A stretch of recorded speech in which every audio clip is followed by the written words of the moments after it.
5 erreurs à éviter pour bien acheter un bien immobilier. Si c'est une vidéo qui vous intéresse, je vous invite à regarder cette vidéo jusqu'à la fin. Je vous dis à tout de suite.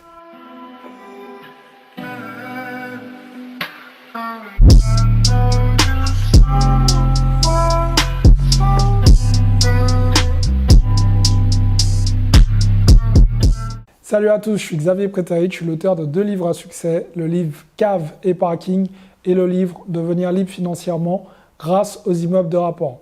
D'ailleurs les amis, à ce sujet, si vous n'avez pas encore lu un de ces 2 livres, dans la description ou sur Amazon, maintenant, c'est à vous de jouer. Vous pouvez aussi trouver dans la description la possibilité tout simplement de réserver un appel stratégique 100% offert avec moi ou un membre de mon équipe.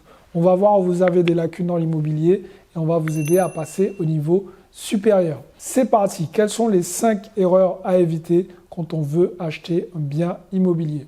L'erreur numéro 1, c'est d'acheter tout simplement pour la rentabilité. Encore aujourd'hui, je le vois, trop d'investisseurs néophytes voient une rentabilité et ils achètent une rentabilité. N'oubliez pas que l'immobilier, c'est un bon moyen pour se faire de l'argent, mais ça répond avant tout à un besoin primaire. Face à l'immobilier, vous avez aussi de l'humain à gérer. Donc si vous achetez des biens qui ne sont pas en bon état, qui ne sont pas qualitatifs, mais derrière vous allez avoir des problèmes avec les locataires ou vos futurs locataires. Donc vous l'aurez compris les amis, il est primordial pour vous de ne pas regarder uniquement la renta, mais de regarder aussi le bien que vous allez acheter. Erreur numéro 2, sous-estimer le coût des travaux. Évidemment, ça encore, je le vois, des investisseurs néophytes qui se promènent tranquillement et en fait, ils vont acheter un bien immobilier, ils vont estimer les travaux à la louche, ils vont dire, je pense qu'il y en a pour 4 000 €. Allez, je prévois une enveloppe travaux de 4 000 € parce qu'ils se disent ça ne coûte pas plus.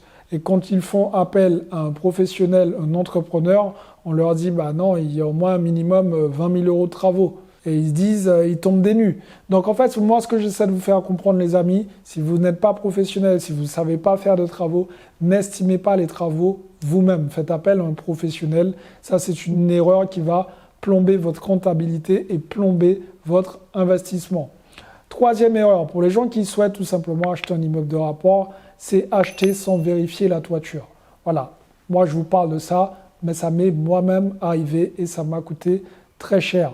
Vérifiez la toiture. Si la toiture est en mauvais état, ne vous lancez pas dedans. Et si vous voulez vous lancer dedans, c'est pas grave, mais prévoyez une enveloppe travaux, un budget travaux pour être sûr que par la suite, vous serez tranquille et que vous n'allez pas vous retrouver à faire d'un investissement en cash flow positif en un investissement en cash flow négatif. Quatrième erreur, c'est tout simplement de se lancer en faisant un effort d'épargne tous les mois.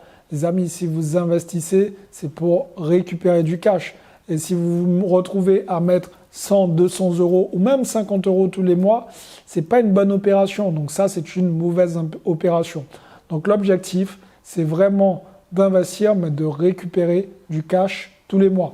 Et là, je sais que certaines personnes sont en train de se dire « Ouais, t'es bien gentil, mais là où j'habite, c'est impossible d'être en cash flow positif. » J'ai juste envie de vous dire, investissez plus loin, voyez plus loin. N'investissez pas juste à côté de chez vous parce que oui, effectivement, là où vous habitez, il est probable qu'il n'y ait pas de cash flow positif. Et c'est peut-être ce que j'appelle un investissement à type patrimonial.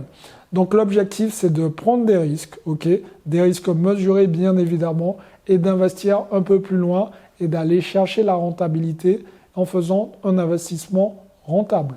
Et on va finir avec le dernier point. Quand vous achetez un immeuble de rapport, il est primordial pour vous de vérifier que finalement cet immeuble est relié au tout à l'égout. Ça aussi, c'est des erreurs qu'on retrouve régulièrement. Des gens qui achètent des immeubles de rapport qui ne se renseignent pas un peu avant si c'est relié au tout à l'égout. Et pourtant, la ville en question exige que tous les immeubles soient reliés au tout à l'égout. Donc si vous avez un doute, regardez bien sur votre compromis de vente et posez la question à la mairie pour savoir si c'est obligatoire ou pas. Donc voilà les amis, 5 choses à éviter. Donc voilà les amis, 5 erreurs à éviter quand vous souhaitez investir dans les immeubles de rapport. C'est très important, faites très attention à ça. Si vous souhaitez être accompagné, aller plus loin et bien investir dans l'immobilier, en tout cas pour pouvoir acheter votre premier immeuble de rapport rentable, je vous invite tout simplement les amis à compléter le petit formulaire que vous allez retrouver dans la description en réservant votre appel stratégique tout simplement. J'espère que cette vidéo vous a plu, j'espère qu'elle vous a été utile. Si c'est le cas, abonnez-vous à la chaîne en mettant votre like, activez la cloche et maintenant pour les autres, il n'y a pas de mystère. Passez à l'action parce que demain, c'est pour les faibles. Ciao tout le monde.